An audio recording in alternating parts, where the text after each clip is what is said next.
پیارے آقا صلی اللہ علیہ وسلم نے بھی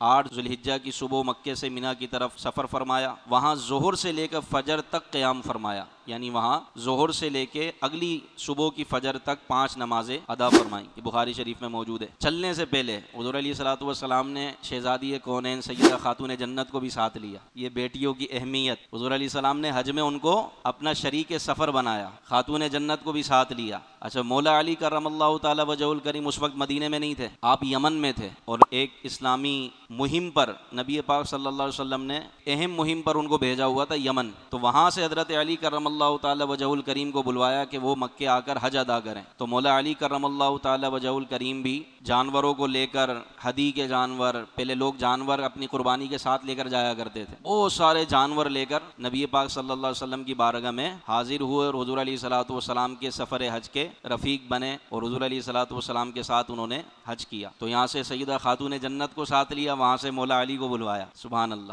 تو یہاں سے یہ پتہ چلا کہ کوئی کتنی ہی بڑی ذمہ داری پر ہو، حج سے بڑی ذمہ داری کوئی نہیں ہو سکتی، یعنی حج اتنی اہم عبادت ہے کہ آپ نے مولا علی کو بلوایا وہاں سے، یہاں سے حج کی اہمیت کا پتہ چلتا ہے۔ تو اللہ نے جس کو دیا بھائی حج کریں، کہ حدیث پاک میں آتا ہے کہ جس کو جانے کی استطاعت تھی، جو حج کر سکتا تھا، پھر اس نے حج نہیں کیا، تو چاہے وہ یہودی ہو کر مرے یا عیسائی ہو کر مرے۔